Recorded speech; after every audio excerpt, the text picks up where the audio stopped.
Boom! How we doing, epic people? Andy here. We've got a very exciting interview happening today, and I cannot wait to share this guest with you. Our man, the mind, Milos Sarcev, is going to be online with us, and I cannot wait to, again, share his journey. So, here he is. How are you, my friend? Very good. Good to see you again after all these years. Couple of years. I know. It's been a while. I'll tell you what, you're looking better every time I see you, though. You're like Benjamin Button. You're aging backwards. It's amazing. Yeah, thank you. Yeah, I found the secret. I love it. And that's why I get you to mentor me, mate, because you know the secrets. I love it. Yeah. But, mate, thank you so much for joining me. I really appreciate it. How you been? It's a pleasure. Well, last time you saw me, I was still living in Europe. Now I'm back in the U.S., and I love it. You know, this is where I belong. I stayed in the U.S. for 27 years. And then I returned back to Europe, and you always think like, this is my origin. It's I'm gonna get used to it. But no, once you experience California, there's no other place like it. So yeah. I'm glad to be back. Amazing. And you've got full residency in the US, yeah? Yes. I'm a citizen since 1995. So yeah, I'm amazing, mate. Half Serbian, half American. Yes, absolutely. Well, look, again, thanks, Milos, for coming on. And again, why I wanted to share your wisdom with all of my followers and explain to them who you are, where you've come from, what you do, is because you've had such a big impact on my journey and my life as well. I wouldn't have got my pro card without your support and your wisdom all those years coaching me. And I really appreciate everything you've done for me. And I love sharing your methodologies with my clients, but letting them hear that from your mouth is going to be an experience for all of them. So I'm excited. Yes. You actually experienced it firsthand because I came to Ultimate U in Melbourne and I did my training camp, and you were the first one in line for torturing, So yeah, I appreciate it because you see, as you experience it, a lot of people would like to train hard, but they don't really train hard. So once they experience my kind of torture, then they realize, oh my God, I haven't been really, training all out. So yeah, by all means, shoot me any questions so I can start elaborating all my theories. And that's exactly right. I know that definitely after we did after your workshop, we realized that we'd never trained hard before in our lives, and it took everything to a whole new level. I've never been spotted doing bodyweight squats before. That's how ruined my legs were. So I've got some very embarrassing photos. But anyway, we'll leave it at that. So Milos, tell us a little bit about your background and where did it all begin for you? Where did your passion for bodybuilding and health and fitness begin? Yeah. You see, I was, I guess, fortunate to pick the right parents. Yeah, I'm from a medical family. My mother was a general practitioner. My father was a psychiatrist. And from early age, he wanted me to learn a discipline, so he put me in the martial arts, in karate. And then after a couple of years that I was in karate, I realized it's not Olympic sport, so I chose to switch to judo. And in judo, because it was Olympic sport, and we had a bronze medalist from Olympic Games, Slavko Barov, I trained there. I started being in touch with the weights. And this is the first time actually I've seen magazines. I've seen Arnold Schwarzenegger, Serge Bray, Franco Colombo, all this, Sergio Oliva, Lou Ferrigno, and so on. And then I realized, oh my God, human body can actually look like that. I mean, it was really shocking because, where I'm from, socialistic, back in the day, communistic country, you're very limited. And of course, economies like this, that people just mind their own business and they work. They work for government. So once I realized, like, oh my God, this is actually possible, I wanted to pursue it. And I wanted to become a first Yugoslavian, Serbian, to make it to Miss Olympia stage. And I say I was fortunate with my parents because one of the things my father inserted in me from very beginning, he told me I'm not inferior or superior to anyone. It's flesh and blood, okay? So you can do anything that has anybody ever achieved, you can do it and you can better it. And the other thing that I was so fortunate that he encouraged me to make mistake.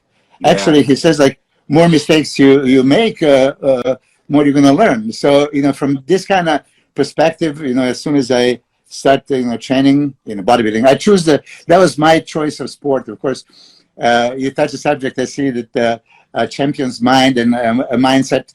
I chose this sport. And as you know, it's not like many other sports. This is not just performance, it is appearance. So like in every sport to excel, not just in sport, in anything in life, you have to learn your craft.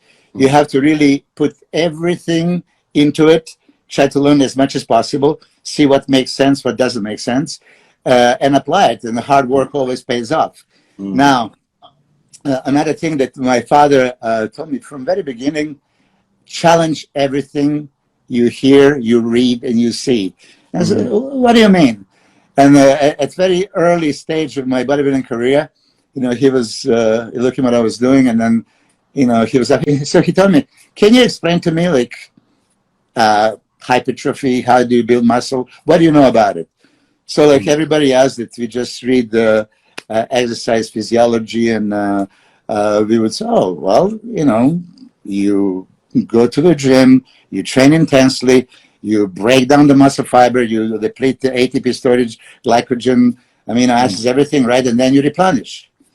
And there was really, I remember that conversation like yesterday, and he started laughing. I said, so you want to break it down to rebuild it, break it down to rebuild it. I said, yeah, this is how it goes, no? So he goes, okay, take a sledgehammer and break your room, and then you rebuild it. And then next time, again and again. And I didn't really realize from beginning where he's going. And, like when you're a teenager, you don't really want to listen to your father. Yes. What do you know? You're not a bodybuilder. But then, it kind of made sense to me, like right away. So I applied something that he basically teach me. That's my hyperemia advantage theory, which I tell you in a very short. He was asking me, do you know how much blood you have? I said, what do you mean? Human body. I didn't know. So he says, okay, 5-6 liters of blood. And you realize that right now, when you're not doing anything, your maybe muscles have 10-12% of that blood, there. But then when you start training, that hyperemia, increased blood flow to the muscle, reaches crazy, astonishing 60-70%. So he goes, don't you think that you can deliver whatever you put in your blood into the muscle exactly when you want it, when you're training? Now, this is not something you can read anywhere, right? And, I didn't want to really listen. But when he left, he says, like, this makes so much sense. So right away at that time, I was fortunate that in Serbia, we had essential amino acids in the pharmacies for renal patients, so you can actually get just essential aminos. And glucose is very easy available in any stores, dextrose. So I said, let me try this method. And I used them before the training. And oh my God, I was getting like crazy pumps that I never, got before. And then I was improving dramatically. So I said, hold on a second. And that's when I started questioning my father more and more. So what I want to just say to your listeners and people that you train, challenge everything and just don't follow. I mean, that the championship mindset is don't follow, be a leader. And when I say this, I mean it, because I've seen it throughout the years. I have so many competitors come to me and they said, do you think I can be a pro? Like you said, of course you can be a pro. And you made it.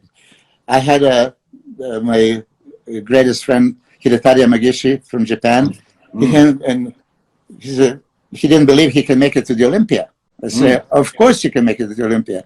And he made it 10 times by now, right? So there is just a lot of people who like to have that mediocrity mentality and say, oh, this is not for me. And, I'm going to idolize this guy. And, oh, Milos, you're such a professional. You made it 10 times to the Olympia.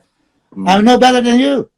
I just had the mindset that, I'm going to do what I intend to do, which is I'm going to work as hard as I can. I'm going to learn everything. I'm going to be super disciplined. And I'm not going to stray away. My goal is to go up. And no matter how slow you're going, if you're going in the right direction, you're going to get there. My unfortunate, probably, circumstances was that I was competing in 1990s, hardest era in bodybuilding. So, of course, when you just look at the lineup from my first Olympia was 91, which was Lee Haney's last. But you have all these great champions from Dorian Yates to Flex Wheeler, Kevin Leveroni, Sean Ray, Lee Priest, Paul Gillette, Chris Cormier. I mean, Nasser somebody. List goes on and on. But if I could do it, and I managed 10 years in a row to qualify for Mr. Olympia, to be one of the top 10 in the world at that time. Everybody else can do it.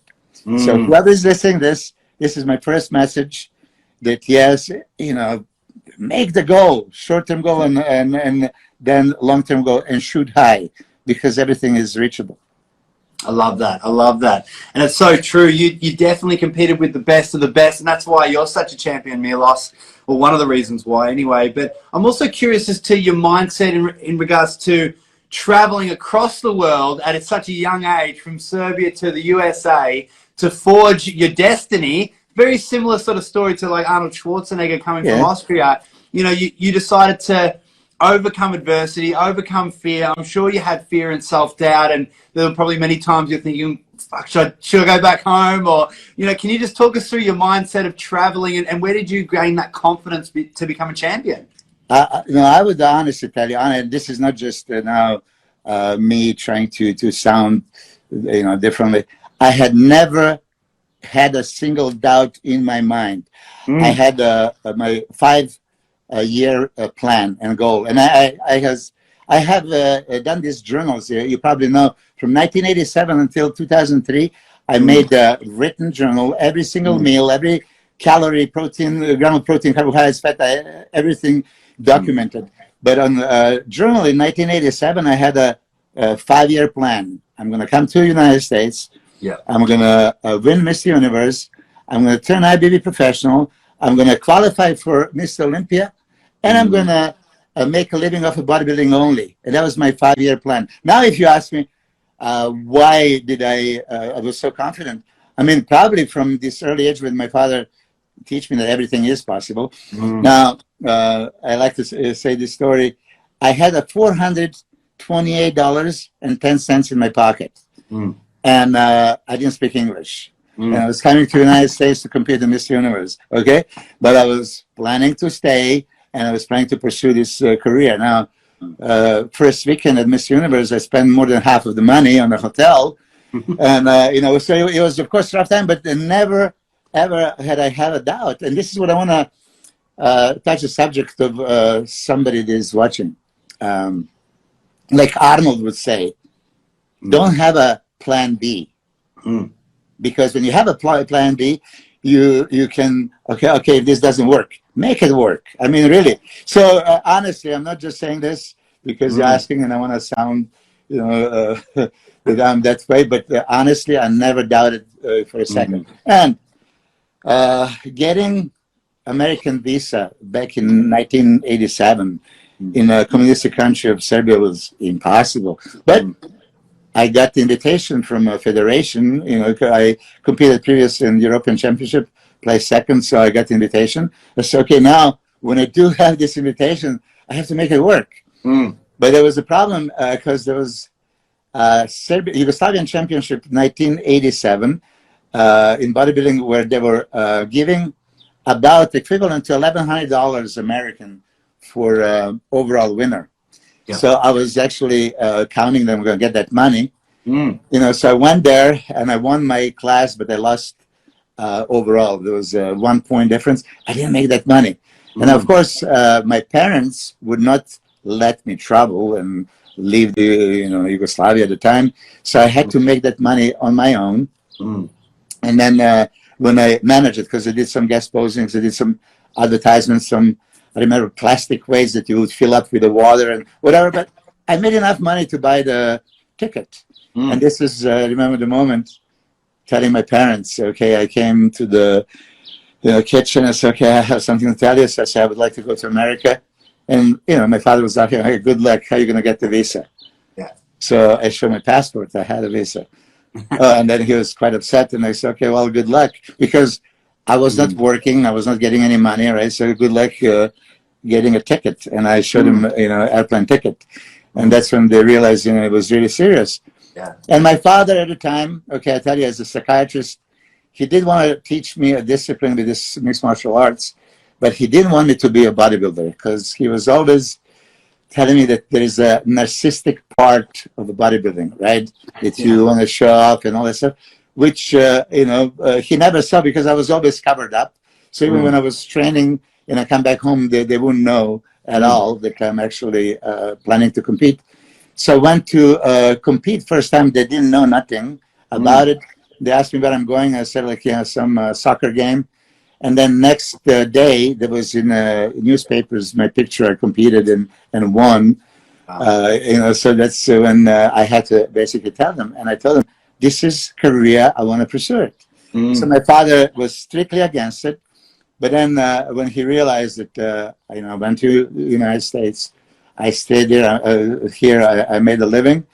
Then he finally actually supported me and congratulated me on success. Oh, that's amazing. That's amazing. I'm sure they were super proud of everything you've achieved as well. Yeah. Unfortunately, he passed away right as I turned professional. So it was a heartbreaking story. He had a stroke, and I went back home, stay with him. And this is right before my pro debut. Okay, and I was not going to do the pro debut. I stayed in Serbia for a while. And then after he started getting a little bit better, he actually had 4 strokes in a row. But then he was getting somewhat better. Then they said, like, look, go back home, go back to the United States. So he encouraged me to come back, and I came 17 days before my pro debut. Actually, I just posted on Instagram my pro debut picture. I got it from somebody. So basically, I went there. Not knowing what to expect. I had 17 days to prepare for the show. But as I told you, and when I was in Australia, I would always be close to a contest shape. I never allow myself to get out of shape. And my clients, goal would be to be bodybuilder 365 days a year, not just a day of the competition. Yeah. So to make long story short, I went to the first contest and I qualified for Olympia. I placed top 3. And of course, this is the only information that my father actually heard. But then he shortly after passed away. So he didn't see me succeed. My mom, on the other hand, she came to some European shows, and she came here in America to watch me. Even though she never liked bodybuilding, she approved it, and then she was one of my biggest fans. But she did tell me in front of Flex Wheeler that Flex Wheeler has a better physique. Yeah. There you go. Very funny, very funny. Mate, so much has changed, I guess, over the years, from the 70s to 80s, 90s to now, 2000s to now. Do you think that the mindset and the discipline of bodybuilders in the 90s or 80s and 90s is different to now? Do you think you had like a more discipline or a more competitive mindset then compared to now? What's your thoughts on that? Yes, 100% for sure, because nowadays everybody's asking me, hey, what do you think? And why you guys in the 1990s were all in shape? Really, last 3 Olympiads, I'm going to tell you, 97, 98, 99 that I competed in. 97, there was 13 competitors, and Dorian won, Nasser was 2nd. Ronnie Coleman was 9th. I was 10th. And then last 3 were Mike Matarazzo, Mike Francois, and Charles Claremont. Phenomenal physiques. Everybody in shape. But somebody has to be first, somebody has to be last. 98, very similar thing. That's when Ronnie Coleman won after he was 9th year before, right? So these kind of jumps can happen. And then 99, if you look, there was 16 competitors. I was top 10. Jay Cutler, in phenomenal shape, 15th. So if you really look at any of these shows, 97, 98, 99 Olympia, find me one person that was off. Nowadays, you go to the Miss Olympia, and there's maybe 2-3 guys in shape. Now there are maybe contest preparation, but mindset.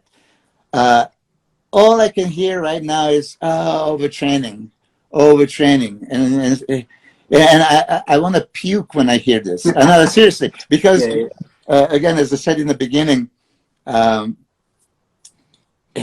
you learn your craft, okay? Find out about your body, apply the knowledge, and then inspect what you expect. If you're growing, then continue, obviously it's working, and then maybe you can advance it. Improvement is where it's at. But if you're wasting the days, for me, that was one of those things. I cannot waste a day, because Mr. Olympia is coming, right? And not just Mr. Olympia. I competed in pretty much every organized show. I did 3 years.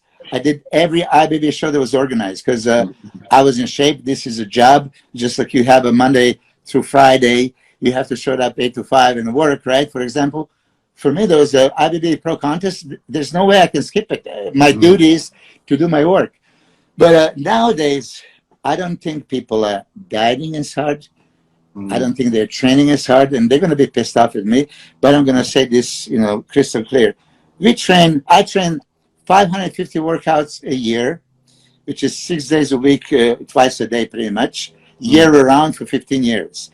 I have maybe 3-4 times in that whole period, I felt overtrained. And if I felt overtrained, I would take a couple of days off, and that would be it. The problem that I see right now, people would get in and out of shape. Like off season, they don't even look like a bodybuilders. And then they're going to, apply all these advanced techniques of getting back in shape and all that stuff. Why? Why would you allow yourself, like let's say off season, eat big to get big? Nobody wants to get big, right? You want to get muscular. So as you know, my teachings, and you were one of my clients, and what I did in my lectures, I never had a 16-week diet. I had a 24-hour diet. And that 24-hour diet had, if you need a fat burning phase, if you need it. If you're lean, you obviously don't need it. But you have that maintenance phase throughout the day, and then you have this anabolic phase during the training. And if each and every day you do that, so you can anabolize, okay, you can grow, create hypertrophy, you're improving. Of course, if you have some body fat to lose, you have to throw in some periods, for fat burning phase when you maybe have to be in caloric deficit, have to be on no carbohydrates, so you have no influence of insulin that is going to stop mobilizing fats and stuff like that. So that's all very easy to be regimented if you're honest with yourself.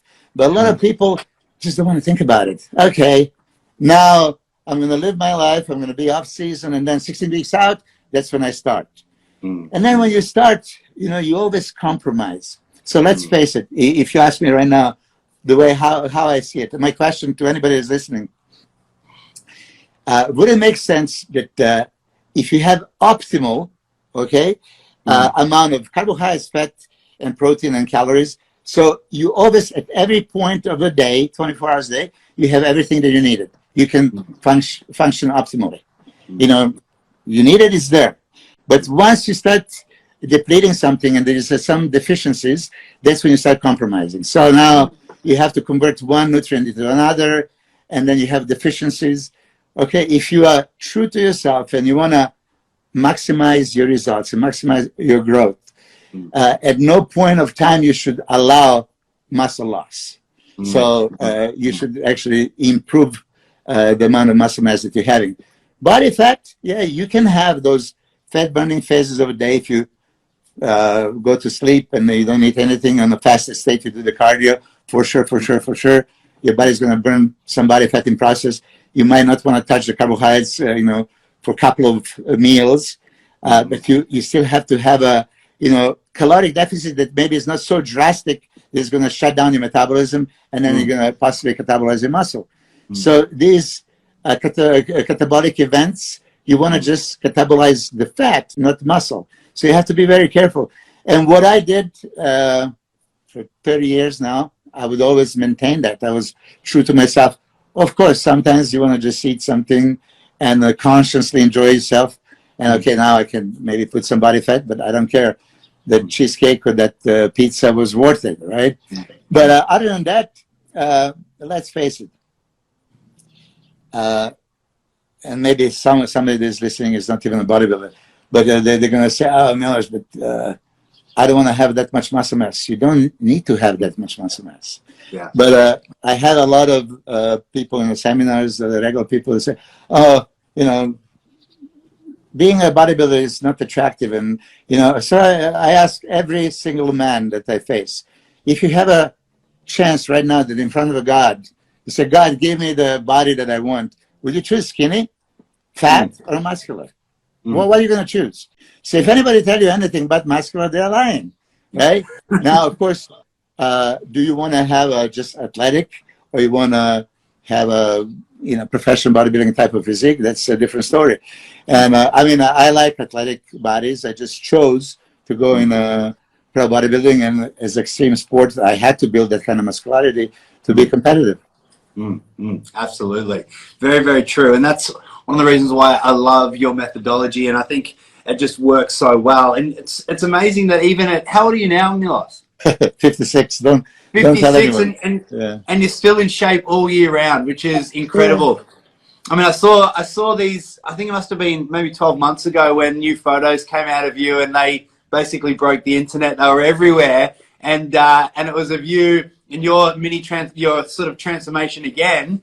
And it was just mind blowing that you're just constantly in peak form all the time. And it's a credit to you and your methodology. Yeah, I mean, thank you.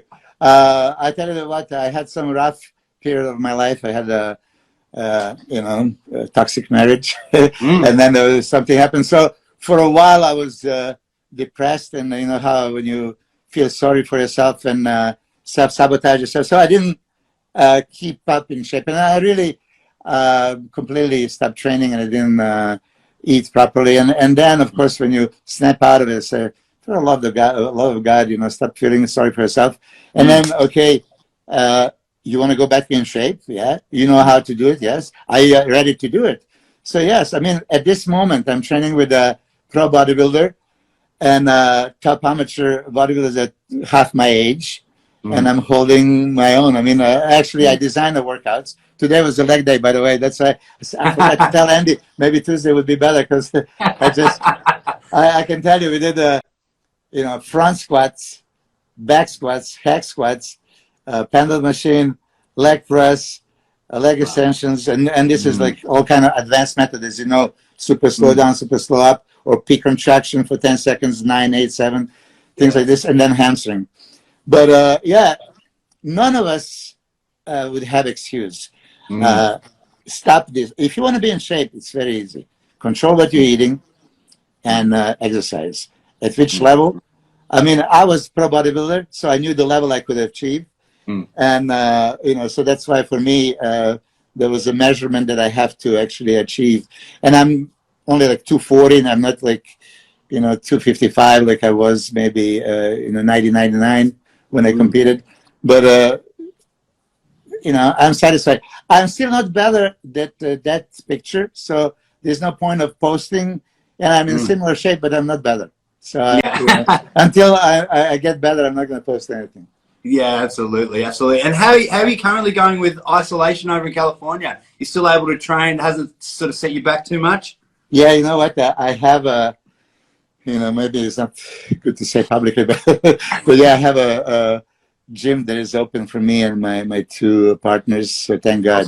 Yeah. Otherwise, in California, it might be locked down until August 1st or August 15th. Wow. Which is, most horrible. And then, by the way, first, I forgot to say, I would like to use this opportunity. There is my Australian client and very good friend, Carla Bullmore. Hopefully she's listening. I don't know. Yes. And she just had a shoulder surgery. And it's, again, in one of those moments that she's doubting if she can maybe continue. But she's the biggest fighter. I know she had a Lyme disease. She overcame this. She came back on the pro stage. So, Carla, if you're listening, of course, I wish you a fast recovery. She's an absolute beast, and she's been training here. She's been training here at Ultimate U and absolutely smashing it. But she doesn't let anything stop her. That's for sure. So yes. She's an absolute credit. That's awesome, mate. That's awesome. So, mate, tell us a little bit about your training methodology. Now, you've made a few things sort of famous, and there's a few terms that are now really associated with you, like giant sets and a few other things. Yes. Just tell us a little bit about your methodology and why it's so powerful. Okay, so when I analyze deeply what makes muscle grow, right, and what kind of principles, and then, before it would be just go heavy or go home, heavy duty, you have to get that progressive overload, create that microtation of muscle fibers, and then satellite cell proliferation. All I said, it would be specific for myofibril hypertrophy, myofibrils will hypertrophy. So if you remember back in the day, 30, 40 years ago, they would say 1 to 5 repetitions would be first strength, and then 6 to 12, maybe hypertrophy, fast twitch fiber. And then anything above that is just slow twitch fiber, so you're not going to improve. But then throughout the years of trying myself and watching other pros, I've seen many that, they don't go with a heavy weight ever, right? They go high volume and all this stuff. So, okay. Then I was asking myself, what is the true definition of what I want to accomplish in the training? So then I have to say it. And that would be maximal stimulation of maximum amount of muscle fibers of targeting muscle groups, whatever I train, chest, for example. So how do I achieve maximal? So I have to do something heavy. So I would do heavy duty specific couple of exercises, progressive overload. I wouldn't do it like Mike Manzer or Dorian Yates, and I had the pleasure of training with both of them. With Dorian, probably 15 times in his gym in England, in my gym in Colosseum and Gold Gym, and he was really true to himself. He warms up and then goes all out. For me, I was always terrified. I mean, how can I warm up and now really truly go all out? Something's gonna go, and usually, it's not muscle but a tendon. Tendon don't progressively, go as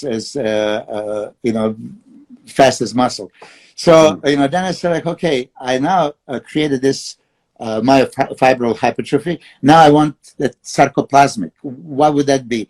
To volumize, cell swelling, just have a crazy pump. So I remember even back in the day when Arnold was talking about, giant sets, I say, what would be a giant set? Okay. So if you do, as but maybe some listeners don't, if you do the 2 exercises back to back with no rest in between, that's superset. And then you add the third one, it's 3 set, but then you do the fourth one, it's a giant set. So I figure if now I would choose 4 exercises for same muscle group and change parameters in each. So one, I could maybe go focus on slow eccentrics. In the second one, I would focus on peak contraction. Third, I would change grip angle, anything. I say, okay, I would continue stimulating same fibers of the same muscle, but wider area. So I can maybe wake up even those dormant muscle fibers that I usually don't train, because humans are creatures of habit, right? And right now, if I ask you, can you tell me Arnold Schwarzenegger chest workout or Lee Haney's?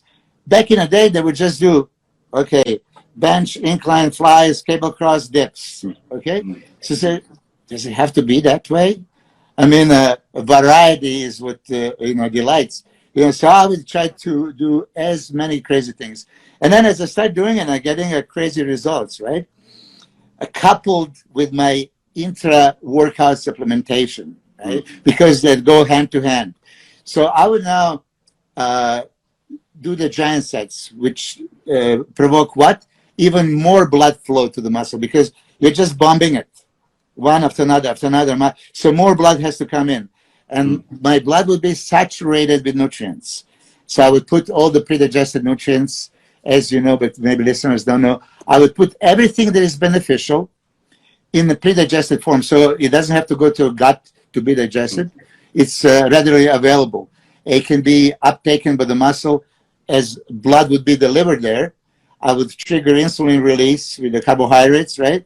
And whatever is in the blood, the insulin is going to transport into the muscle. So now more muscle fibers, more muscle cells of targeting muscle that I reach to the giant set from upper, middle, lower chest and inner and outer. You just try to hit the fiber from every possible angle and force adaptation, right? I said in the beginning, you experience this kind of workout, and probably you're not training it right now that way always, because it's just super hard, But if you honestly 2 weeks in a row you survive your giant sets, you're going to force your body to adapt, and you're going to be able to accomplish crazy workouts for the remainder of the year or for as long as you want to do it. Yeah, absolutely.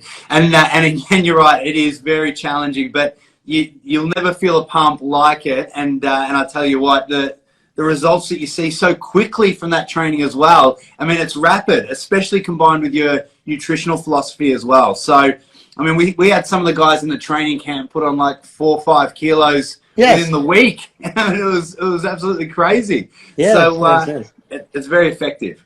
When I did this time, I remember in Melbourne, but then I did in Sydney, and then we did in Perth.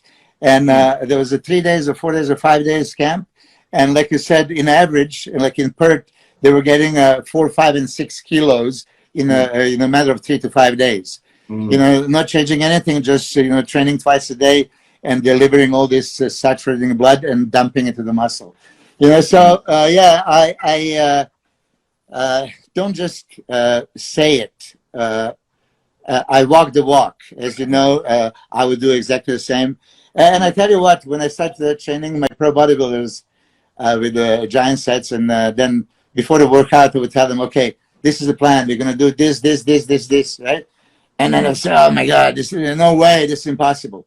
So after I heard it's impossible, right, I went and did everything that I said, right, that I'm going to do. And now in your face, I was at the time retired already, you know, so basically then I started training with them 2006, 2007. And I don't know if you saw that picture of me and Jay Cutler in a hotel room. I showed my abs. You know, basically, I was training with these guys, and I was accidentally getting in a contest shape.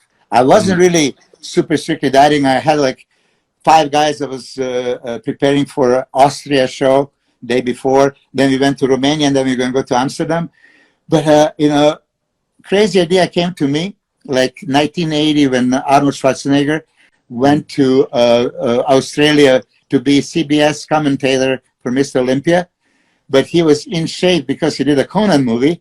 And then at the athletes meeting, he went there and picked up the number. And he competed and he won. So this time I said, okay, I'm not going to say anything. I didn't really prepare. And to prove it, I didn't even shave my body, right?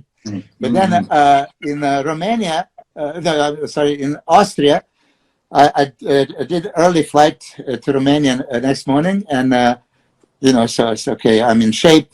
I'm going to compete. I shave my legs. I shave my upper body.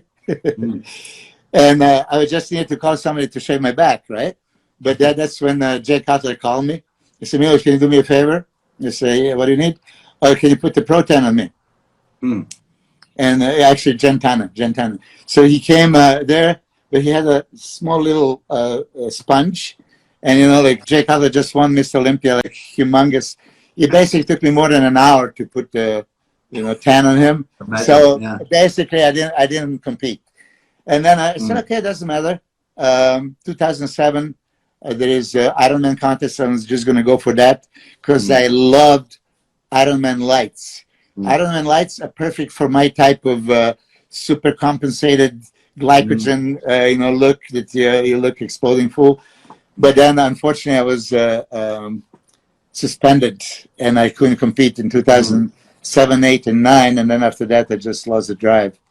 Yeah, which is another whole story about the suspension. Everything crazy. But again, I mean, we won't get into that because it'll go for ages. But that's, again, another credit as to your integrity and I guess the sort of man you are as well. So, yeah, you're a good man, Milos. I want to talk a little bit about quickly one more segment on training. And that is when we're training, we talked a lot about connecting our mind to the muscle. And you'd often sit there and say, even if we were on our last set, we could hardly lift anything. You'd say, just squeeze it, connect your mind, make it hard. Yeah. Tell us about that, the mindset behind that and really connecting the mind to muscle. Yes. Okay. So there's 2 aspects. I want to tell you, of course, early 90s and all my the training videos, I would always say mind muscle, mind muscle, mind muscle. Because let's face it, if you lay down to do the bench press, right, and you just want to push that barbell off your chest, you're commanding your whole body to move it. It's not just the chest. So it was front delt, triceps, even lats, whatever is involved. So I was insisting on that. But then lately I've seen that people go way overboard with that. Now we have people that are just, okay, you have to absolutely meticulously like stabilize your shoulder, blade, scapula and all this stuff. And then what you see, people are just doing the movements. They're so focused on scapula that they don't even, let's say, think of the delts or something like that. So there's a fine line. I would say, of course, you have to fight the weight. Okay, you know, when you're doing it, right? Obviously, you know, but you're supposed to do it in as good form as it is. So if you're a beginner, first, you know, yeah, you can learn technique, but then, you know, lift, do that bench press, no problem. But then after a few reps, okay, the one rep set, now let's really focus on that chest that you're going to be doing. So now as you're lowering in eccentric portion, you know, just say, okay, you are just lowering with the chest only. You don't have arms, you don't have shoulders, you know, think of that. So usually on the eccentric portion, because it's a stronger part of the movement and you have more strength than doing concentrically, you know, you can maybe overload a little bit, you know, and really sense it and felt it. But now when you feel that eccentric movement, now try to do slow concentrically and don't lift the weight. Squeeze your way up, okay? So now you're going to do as many reps as you can, and then when you really can't, your training partner is going to be there to maybe do those 4 sets, but don't let him lift for you, okay? Let's just touch when you got stuck. But your job is to squeeze that muscle as hard as you can every rep. And I want to tell you this because people are saying time under tension. No, it's not time under tension. It's time under maximal tension. So do you really squeeze that muscle as hard as you can? So when we did, even in Melbourne, there are some exercises that I would let you just squeeze powerfully, explosively. But then some, I would you know, give you that peak contraction for a certain amount of, for example, you can do variable. You can do 10 seconds on the first rep, 9 on the second, 8, 7, 6, 5, 4. You can do this in eccentric. You can do this in concentric mode, or you can do this in a maximally shortened in peak contraction, right? So, you know, do those kind of things. But many times if I would train, let's say you with somebody else, and I would say Andy, and let's say whoever is the next guy, I want you to reach the failure as soon as you can with the least amount of reps. Let's say something that you can normally lift 10, 12 times. And I would tell you, okay, now bring your muscle to the failure in 6. So how are you going to do that? You're going to have to then really slow down eccentric, prolong time under tension, right? So you're not prolonging time at the maximal tension. And then I would make you squeeze that peak contraction for as hard as you can. And if you truly honestly do this, you're going to reach the failure much sooner. But now, let's revisit. So is this better to do 12 reps here or just 6 reps here? If you did 6 reps here, and I know that you maximally contracted targeting muscle group, I'm way happier. I know that we have greater stimulation. And I'll tell you, for example, because they were asking me before from Muscle Fitness interview, okay, Milos, what is better for, let's say, for the chest fibers? If you're gonna fail on the 6 reps on a barbell bench press, if you're gonna fail on a bench press machine, right? And I would instantly say, of course, bench press machine. But don't we supposed to train with the free weights? Yeah, but free weights are using all the secondary muscle groups and stabilizers and all that stuff. It's not your primary mover that maybe gives up. Maybe something else gives up. And machine is created to isolate that primary mover. So I always believe that. And in '99, actually, if you see Battle for the Olympia, I purposely trained machines only, you know, for that Olympia. And that was the biggest I've actually been, because I started applying, you know, that thing that I tell you. Are you honest to yourself? Are you really maximally squeezing, or you're just doing another rep, another rep, another rep? Yes. So it's pointless to do 3, 4 more reps if you don't squeeze like a maniac. Yes. Yeah. Absolutely. And you know, and you're right. If you're being honest with yourself, you know the difference. You feel the difference in a big, big way, and afterwards as well. It's very true.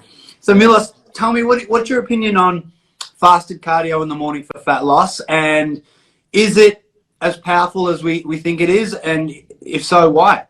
Yeah, I tell you this. I just did seminars with Ben Pakulski, and then Ben see some research, and he was not really a big proponent on that, but I am. And I am because I always, first, same thing, it happened. In the 90s, they interviewed me for Muscle Fitness magazine and said, Milos, when is the best time to do the cardio? And at that time, I just said, it doesn't matter when you do. Cardio uses fatty acids as a substrate of utilization, right? So energy comes from fatty acids. So it doesn't matter when you take them. When you train with the weights, you use glucose. But cardio, you use fatty acids. So I said, obviously, it doesn't matter. And then they told me, they showed me actually the studies. And that was back in the 90s. I think University of Illinois, Chicago. And they show 30 to 33% more fat burning if you actually do it in the fasted state. And as they explained, you are fasting for 6-8 hours. I don't know how many, as you're sleeping. Obviously, there's not much nutrients circulating around. As soon as you start your cardio in the morning, fatty acids needs to be burned, for that activity. You don't have it available in the bloodstream. Your body fat storage have to release them. So, and up until then, I was in shape. So for me, it doesn't matter when I did cardio. But when I started applying this to my clients, it doesn't matter when, because Ronnie Coleman was doing in the evening. He was doing in the evening because he was a police officer, and that was the time that he could. But I've seen with not dozens but hundreds of my clients that early morning cardio burns more body fat efficiently, even though some people would not agree. But I say proof is in the pudding. You know how they say there is 1 gram of practice can be heavier than 1 ton of theory. All this, theory. I said, are you a bodybuilder? Are you a physique competitor? Did you actually try to burn fat?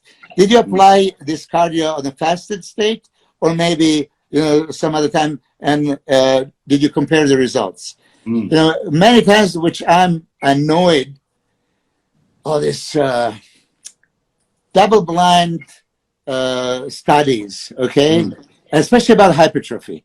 And then they show you some stupid results. I say, who are the people that you are testing? Okay, it's controlled study. Like, what did you do? You put 5 people in the room and fed them exactly. You didn't come out and you didn't see what they're eating. You are taking average people. You're taking some even older individuals. Take competitive bodybuilders. I'm a best controlled study. I monitored 8 meals a day, except carbohydrates, fat, protein.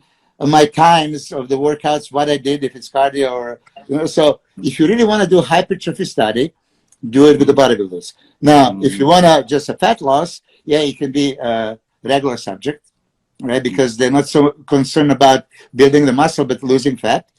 And try to apply with the same caloric intake, fasted state cardio, or some other time during a day. Now, just to touch that another subject, there's that respiratory exchange ratio. And I don't want to confuse people, but now I say cardio. If you do the cardio, right, you use fatty acids. And that respiratory exchange rate ratio is 0.7. But if you anaerobically train with the weights, it's coefficient 1. 1 is you use just glucose only. 0.7 is fat only. But if it's anything in between, right, then you use both. You use glucose and you use fatty acids. So if you do the true cardio, that low impact cardio, 65% of maximum heart rate, you can burn fat exclusively. If you do that HIIT and intervals, which is great because you boost your metabolism a little bit more, but you are increasing this respiratory exchange ratio, RER, so you're also burning some glucose. And then, of course, if you don't have a glucose available, you're going to get the glycogen out of your muscle. And then you're going to trigger, possibly, that's why some people say, I don't want to do the cardio, I lose the muscle, right? So there is some truth to it. So if you do the cardio, why are you doing cardio? You're doing cardio to burn fat, do the low impact. Why? When do I do HIIT intervals? So if you are dieting for so long and then you did that crazy super low calorie diet, you have a metabolic shutdown, right? And I want to boost your metabolism, then in that instance, I would do some HIIT, because it does, when you do a HIIT, you finish for a couple of hours, you're amped, like, you're obviously you're boosting your metabolism. But this is just for people that over dieted and they don't have a metabolism like they would like to have. Yeah, absolutely. And again, for years, I've been doing fasted cardio in the morning, and I find the same thing. Same thing with my clients. I do feel like it works the best for me personally, anyway, and I'll continue to do it no matter what the study says. So. Yeah, somebody just put this. This sounds complicated. I don't really have a chance to read it, but it's not complicated. Again, I'm gonna try in a layman's term. So you Andy try to explain them. If you do the low impact cardio, right, and uses fatty acids, if you increase intensity right now and you do all out like sprints, intervals, right, obviously you need some help from a glucose, muscle contractions and all that stuff. So you're going all out effort. So now from that 0.7 only using the fat, you're including some carbs as well. So glucose. So this it's not complicated, but it's for some of the people that study now. So you're not mentioning it's respiratory exchange ratio (RER) that determines what is being used. Just fat, just glucose, or both. Absolutely. Milos, we've only got time for one more question before this automatically shuts down. Okay. And I want to give you a bit of a broader question, just on life, success.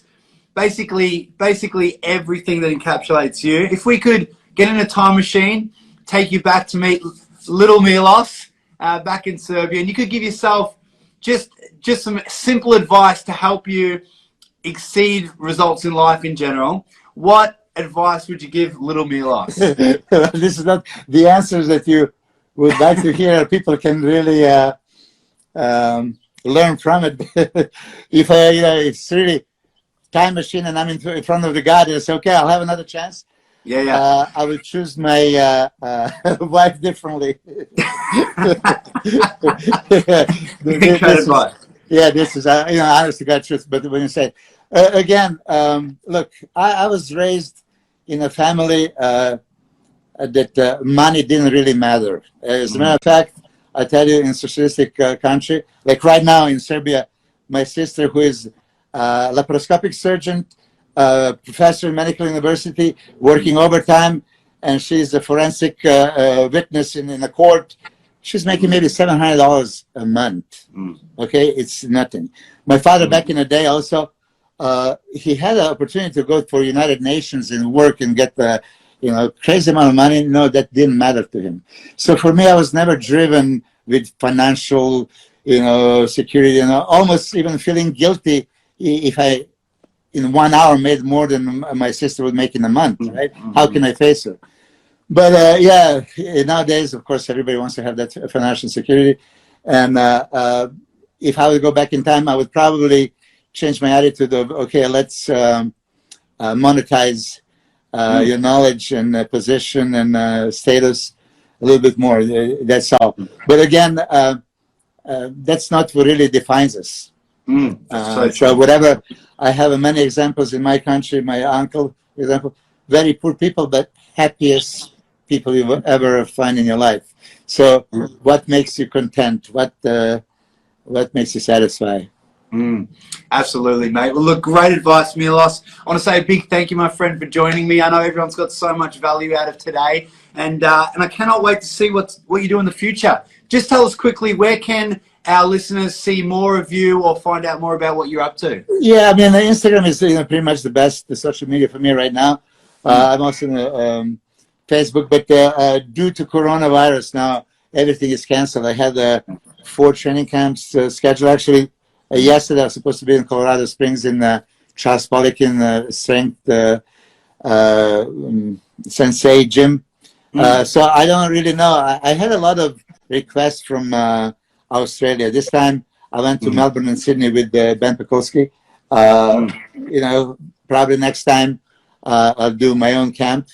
You know, not because I enjoy my time with Ben. The thing is just I would like to put everybody to the full body giant sets workouts the way I would want it, which you experience. So when you're limited with time and do first workout his way and second workout my way, I couldn't really, you know, do everything that I wanted to present to the people. So I'm gonna come back. Probably Perth is on the radar, and Sydney as well. And then, you know, hey, it's about time for me to come back to Ultimate You. I think it is, my friend. We would love to have you back here, and I know that we'll definitely have a big crowd and you can torture all of us. So we're very excited about that. Please kiss your mother for me, because she was like so hospitable.